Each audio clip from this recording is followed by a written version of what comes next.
ಒಂದು ಕಲ್ಲಿನ ವಿಗ್ರಹ, ಅದರ ಹಣಿಯ ಮೇಲೆ ಅಚ್ಚಳಿಯದ ಹೆಬ್ಬೆರಳಿನ ಗುರುತು. ಅದೆಲ್ಲಿಂದ ಬಂತು? ಕೇಳೋಕೆ ವಿಚಿತ್ರ ಅನಿಸಿದ್ರೂ ಇದು ನಿಜ. ಕರ್ನಾಟಕದ ಶಿವಮೊಗ್ಗ ಜಿಲ್ಲೆಯಲ್ಲೊಂದು ಅದ್ಭುತ ದೇವಾಲಯವಿದೆ. ಅಲ್ಲೇ ಇರೋದು ಈ ನಿಗೂಢತೆ. ಹಾಗಿದ್ರೆ ಬನ್ನಿ, ಕೂಡ್ಲಿಯ ಚಿಂತಾಮಣಿ ನರಸಿಂಹ ದೇವಾಲಯದ ಆ ದಂತಕಥೆಯನ್ನ ಇವತ್ತು ಪೂರ್ತಿಯಾಗಿ ತಿಳಿದುಕೊಳ್ಳೋಣ.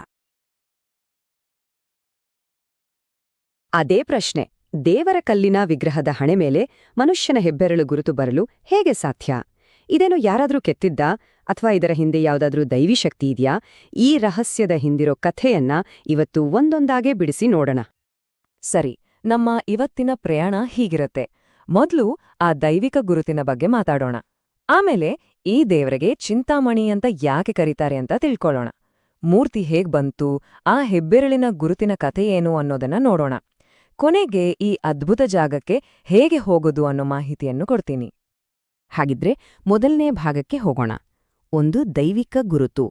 ಕರ್ನಾಟಕದ ಶಿವಮೊಗ್ಗದಲ್ಲಿರೋ ಆ ಪವಿತ್ರ ಸ್ಥಳದ ಬಗ್ಗೆ ಮೊದಲು ಅರಿಯೋಣ. ಈ ದೇವಸ್ಥಾನ ಇರೋದು ಕೂಡ್ಲಿಯಲ್ಲಿ. ಇದೊಂಥರ ವಿಶೇಷವಾದ ಜಾಗ. ಯಾಕಂದ್ರೆ ಇಲ್ಲಿ ತುಂಗ ಮತ್ತು ಭದ್ರ, ಈ ಎರಡೂ ಪವಿತ್ರ ನದಿಗಳು ಒಂದಕ್ಕೊಂದು ಸೇರುತ್ತೆ. ಈ ಸಂಗಮ ಕ್ಷೇತ್ರದಲ್ಲೇ ನೆಲೆಸಿರೋದು ವಿಷ್ಣುವಿನ 4ನೇ ಅವತಾರವಾದ ಸಾಕ್ಷಾತ್ ಶ್ರೀ ನರಸಿಂಹಸ್ವಾಮಿ.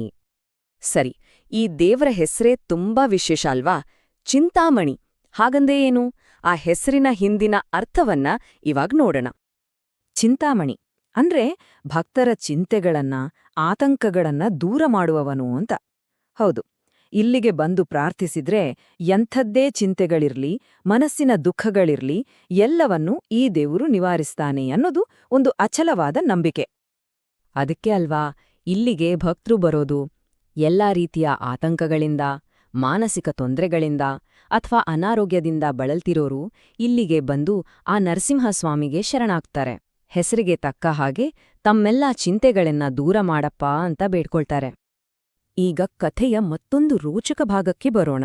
ಅದೇನಂದ್ರೆ, ಇಲ್ಲಿರೋ ವಿಗ್ರಹವನ್ನ ಯಾರು ಕೆತ್ತಿದ್ದಲ್ಲ, ಅದು ಸ್ವಯಂಭೂ, ಅಂದ್ರೆ ತಾನಾಗಿ ಉದ್ಭವಿಸಿದ್ದು. ಹಾಗಿದ್ರೆ ಈ ಪವಿತ್ರ ಮೂರ್ತಿಯ ಮೂಲ ಎಲ್ಲಿದೆ ನೋಡೋಣ ಬನ್ನಿ. ಹೌದು, ಈ ವಿಗ್ರಹ ಸ್ವಯಂಭೂ ಅಂತ ನಂಬಲಾಗತ್ತೆ. ಸ್ವಯಂಭೂ ಅಂದ್ರೆ ತಾನಾಗಿಯೇ ವ್ಯಕ್ತವಾದದ್ದು. ದಂತಕಥೆಯ ಪ್ರಕಾರ ಭಕ್ತ ಪ್ರಹ್ಲಾದ್ ಒಂದು ಸಾಲಿಗ್ರಾಮ ಶಿಲೆಯನ್ನ ಇಲ್ಲಿಗೆ ತಂದನಂತೆ. ಆ ಸಾಲಿಗ್ರಾಮ ಶಿಲೆಯಿಂದಲೇ ಈ ನರಸಿಂಹನ ರೂಪ ತಾನಾಗಿಯೇ ಮೂಡಿಬಂತು ಅಂತ ಪುರಾಣಗಳಲ್ಲಿ ಹೇಳಲಾಗಿದೆ. ಸರಿ, ಈಗ ಆ ಮುಖ್ಯ ಪ್ರಶ್ನೆಗೆ ಉತ್ತರ ಕಂಡುಕೊಳ್ಳುವ ಸಮಯ. ಬೆಳೆಯುವ ಕಲ್ಲಿನ ದಂತಕಥೆ. ಆ ಹೆಬ್ಬೆರಳಿನ ಗುರುತು ಯಾಕೆ ಬಂತು? ಅದರ ಹಿಂದಿನ ಅಸಲಿ ಕಥೆ ಏನು? ಇಲ್ಲಿದೆ ಉತ್ತರ. ಕಥೆ ಹೀಗೆ ಶುರುವಾಗತ್ತೆ. ಹಿರಣ್ಯಕಶಿಪುವನ್ನು ಸಂಹಾರ ಮಾಡಿದ ಮೇಲೂ ನರಸಿಂಹದೇವರ ಕೋಪ, ಆ ರೌದ್ರಾವತಾರ ಶಾಂತವಾಗಿರ್ಲಿಲ್ಲ. ತನ್ನನ್ನು ಶುದ್ಧೀಕರಿಸಿಕೊಳ್ಳೋಕೆ ಆತ ಈ ತುಂಗಾಭದ್ರ ಸಂಗಮದಲ್ಲಿ ಸ್ನಾನ ಮಾಡಿದನಂತೆ. ಆಗ ದಡದ ಮೇಲೆ ಇಟ್ಟಿದ್ದ ಸಾಲಿಗ್ರಾಮ ಶಿಲೆ ಏನಾಯ್ತು ಗೊತ್ತಾ?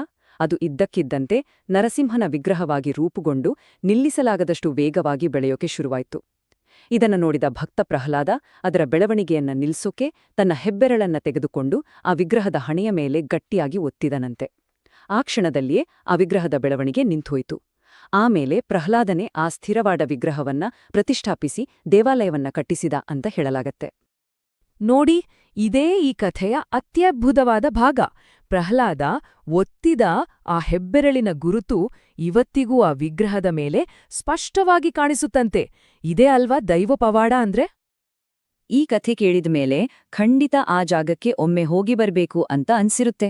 ಹಾಗಿದ್ರೆ ಕೂಡ್ಲಿಗೆ ಭೇಟಿ ನೀಡ್ಬೇಕಾದ್ರೆ ಏನೆಲ್ಲ ಮಾಹಿತಿ ಬೇಕು ನೋಡೋಣ. ಇಲ್ಲಿಗೆ ಹೋಗುವರಿಗೆ ಕೆಲವು ಮುಖ್ಯವಾದ ಮಾಹಿತಿ.